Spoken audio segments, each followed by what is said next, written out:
Venkateshwara cooperative power and agro processing लिमिटेडचा उद्घाटन सोहळा चेअरमन दिलीप संघाणे यांच्या हस्ते नुकताच नाशिकमध्ये संपन्न झाला।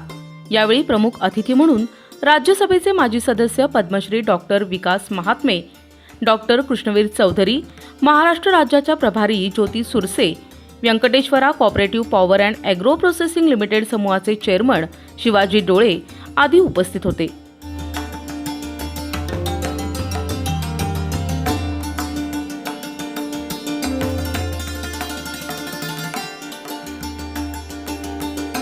नाशिक शहरातील सोयगाव फाटा येथील सीएनजी पेट्रोल पंपाचे उद्घाटन देखील यावेळी करण्यात आले। त्यानंतर भोलेनाथ मंदिरात पूजा केल्यानंतर बायोगाचा उद्घाटन सोहळा पार पडला।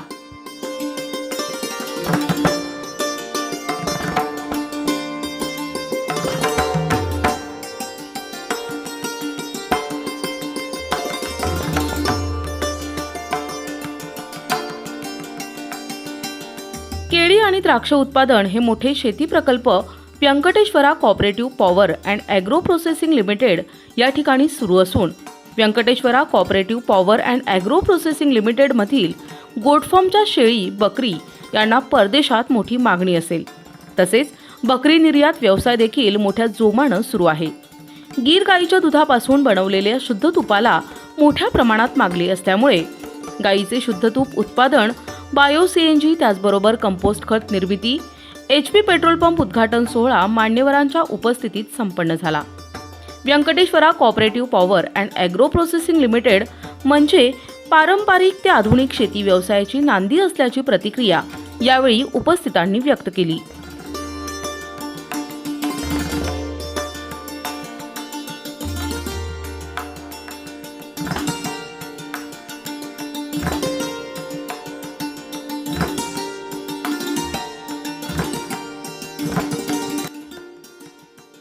खरं तर भारतीय लोकांचा मुख्य व्यवसाय म्हणजे शेती। भारताच्या अर्थव्यवस्थेचा पाया म्हणजे शेती।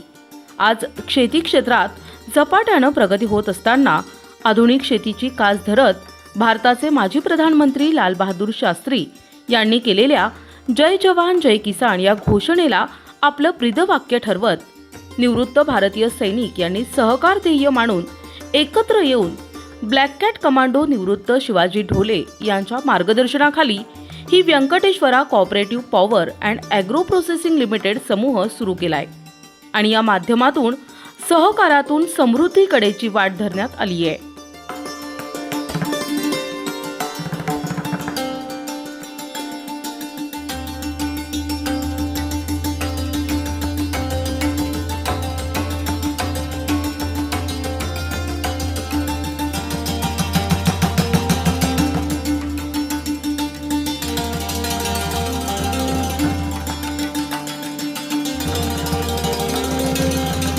है, बहुत सारे जवान लोगों को नौकरी नहीं मिलता है। तो उन्होंने ऐसी क्या गलती की कि उनका जब जवानापन था वो फौज के लिए उन्होंने लगा दिया और जब उम्र हो गई तो उसके बाद उनको रास्ते पे छोड़ दिया। तो ये जवान के प्रति मैंने लक्ष्य रखे, जवान को हम इंटरप्रेन्योर कैसे बनाए, बिजनेसमैन कैसे बनाए, उद्योजक कैसे बनाए, क्योंकि उनके पास तजुर्बा है। इसीलिए हमने ये प्रोसेसिंग प्लांट लगाने का निर्णय लिया। और किसान लोगों ने ऐसा क्या कार्य किया है कि पूरे देश के अंदर वो जी जान लगा के खेती करने के बावजूद भी उनको माल को, प्रोडक्शन को वो दाम नहीं मिलता है, लास्ट में वो फांसी लेके मर जाते हैं। उन्होंने ऐसा कौन सा गलती किया जो दिन रात मेहनत करने के बावजूद उसको माल को उनको दाम नहीं मिल पा रहे। तो इनको अच्छे स्तर पे दाम मिले, जो मेहनत करे उस प्रोडक्ट को दाम मिले। इसलिए हमने 100 कंट्री के अंदर माल एक्सपोर्ट करने का निर्णय लिया है। जहां पे माल बनेगा वहां पे बेचा नहीं जाता, वहां पे दाम नहीं मिलता, इसलिए हमने निर्णय लिया है। इस वेंकटेश्वरा के माध्यम से जैसे हम अभी 10 कंट्री के अंदर एक्सपोर्ट करना चालू कर दिया है, बहुत ही कम समय के अंदर हमने 2025 तक लक्ष्य रखा था कि 2025 तक हम 100 कंट्री के अंदर फार्मर लोगों का कच्चा माल को पक्के माल के अंदर प्रोसेस करवा के जवानों के माध्यम से हमने एक्सपोर्ट करने का निर्णय ले लिया। आज एक बहुत अच्छा हम आज एक इवेंट करने जा रहे हैं, क्योंकि पेट्रोल डीजल के जो दाम बढ़ रहे और आने वाले समय के अंदर ये दाम बढ़ते जाएंगे। इसीलिए हमने इथेनॉल का प्रोजेक्ट का निर्णय लिया है। जवान और किसान के माध्यम से 100 KLPD बोला जाए तो 1 लाख लीटर का पर डे का प्रोसेसिंग प्लांट हम बहुत जल्दी हम काम चालू करने जा रहे हैं। मालेगांव के सर्कल में हमने उसका डिसीजन लिया है। तो इथेनॉल के ऊपर हम काम कर रहे हैं, सीबीजी के ऊपर काम कर रहे हैं, सीएनजी के ऊपर काम कर रहे हैं, कच्चे माल को प्रोसेस के ऊपर काम कर रहे हैं और एक्सपोर्ट करने तक हम जो काम कर रहे हैं, और इसके लिए पूरा श्रेय निवृत्त जवान और किसान को जा रहा है। तो मैं सभी को तहे दिल से धन्यवाद देना चाहूंगा। और आज इस प्रोग्राम के लिए कम से कम 10,000 लोग 10 राज्यों से आए हैं और बहुत लोगों ने मेहनत करके लोग यहाँ तक पहुंचे। स्थानिक लोगों ने बहुत हमें सपोर्ट किया है, मजदूर लोगों ने सपोर्ट किया है, स्थानिक पॉलिटिशियन लोगों ने हमें सपोर्ट किया है, स्थानिक किसान और जवान ने सपोर्ट किया है। मैं सभी को तहे दिल से धन्यवाद देना चाहूंगा और मेरे ये छोटे से बाइट के ऊपर मैं रुकना चाहूंगा। जय हिंद, जय भारत। फार्मिंग सोसाइटी ने जिस तरह से बंजर जमी पे अपनी मेहनत से जो बयान खड़ा किया है, जैसे अपने अलग अलग प्रधानमंत्री ने अलग अलग नारे दिए थे, लाल बहादुर शास्त्री ने जय जवान जय किसान कहा,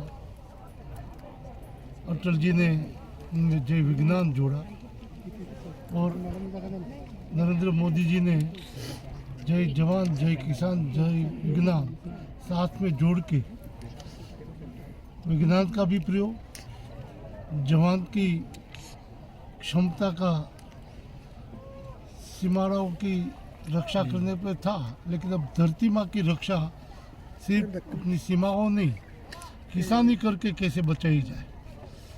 जवान अपने देश की सीमाओं को बचाते हुए चलते थे। रिटायर्ड के बाद माँ धरती को जो आज यूरिया बाकी के केमिकल युक्त दवाएं उपयोग करके धरती माँ की स्थिति हुई है, उनके बचाने के लिए अपने इस सोसाइटी के माध्यम से जो काम हो रहा है, मैं मानता हूँ कि देश भर के किसानी सही दिशा में करनी है तो यहाँ मुलाकात लेके देखना चाहिए कि बंजर जमीन में भी कोई हरियाली हो सकती है।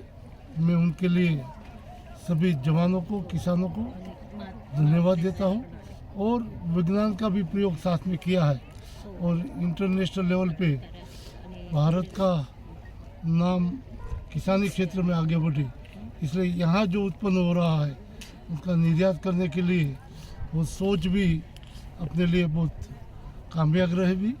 मैं उनके लिए पुनः पूरी टीम को धन्यवाद देता हूँ।